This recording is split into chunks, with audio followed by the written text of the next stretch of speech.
Հայաստանի բոլոր նահանգների գորգագործական կենտրոններում հազարամյակների ընթացքում ձևավորված հայոց գորգարվեստի ավանդույթներն ամփոփված մեկ գրքում։ Պատմամշակութային բացառիկ նշանակություն ունեցող Հայոց ազգագրության թանգարանի գորգերի ընտրանի գրքի շնորհանդեսն է։ Իր տեսակով աննախադեպ աշխատանք է։ Գրքում ներկայացված է ոչ միայն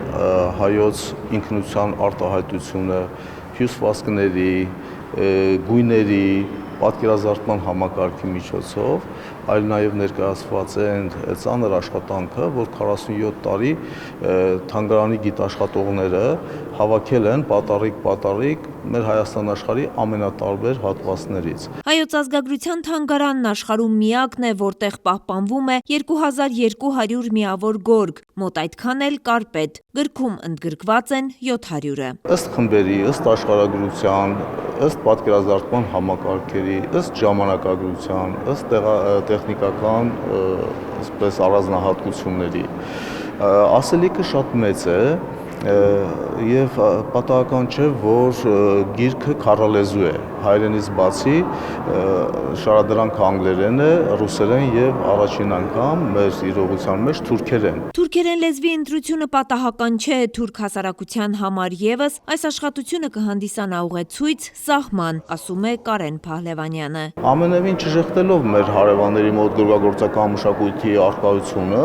փորձել ենք նաեւ այս աշխատանքով ցույց տալ այն տարբերակիչ գիծը, որտեղ է սահմանը հայկականի եւ այլ գորգագործական կենտրոնների։ Սարդարապատի թանգարանի գորգերի հավաքածուն իր յուրահատուկ, երբեմն նաև բացառիկ գորգերով դեռևս 1980-ականներին ներշնչել էր Հայաստանում գորգերի առանձին թանգարան ունենալ։ Միտքն այդպես էլ երազանք մնաց, եւ հիմա այս գիրքը գորգերի հանրահռչակման նոր հիանալի հարթակ է։ Գորգը շարունակում է մնալ ազգային ինքնության կարևորագույն դրսևորումներից մեկը։ Եվ մենք ուզեցինք, որ նաև, ասենք, բոլորը հայտնի է, որ դա քառալեզու է, այսինքն հնարավորինս լայն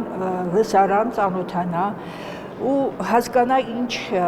տարբերակվածություն կա, ասենք, որն ենք մենք հայկական գորգ համարում։ Ինչպես ասում են, լավ է մեկ անգամ տեսնել, քան 1000 անգամ լսել։ Սարդարապատի թանգարանի ինչպես հիմնական, այնպես էլ ժամանակավոր ցուցադրություններում կարելի է տեսնել գրքում ընդգրկված գորգերի բնօրինակները, իսկ ուղեցույցը կօգնի գորգերի մասին համապարփակ ու ճիշտ տեղեկատվություն ստանալ։ Անցած տարի սեպտեմբեր 13-ին մեր թանգարանի բացման օրը մենք վիրտուալ եւ իրական ճամփորդություն հայկական գորգի աշխարհում եւ ինչ արեցիք, մեր թանգարանի շուրջ բոլորը մենք ներկայացրեցիք հարյուրավոր գորգեր։ Հիմա այս տարի եւս այդ հնարավորությունը կտանք այցելուին, որպեսզի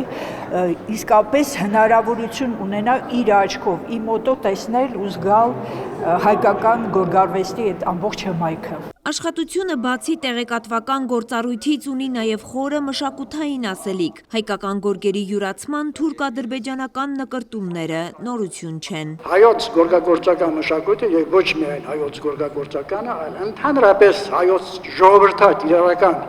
արվեստը 90%-ով յուրացված է հարևանների կողմից, թուրք, մյուսները եւ այլն։ Դա սկսվել է ոչ թե 3 կամ մյուս օր, այլ խորհրդային տարիներից դեռևս 1951 թվականին, երբ թուրքերը հրատարակեցին Չերիմովը հրատարակեց իրենց այսպես կոչված այդ ադրբեջանական գորգի գորգագործական մշակույթի առաջի հատորը, այնտեղ արդեն հարավային Կովկասի գորգերի կարպետների 95%-ը համարում էին իրենցը։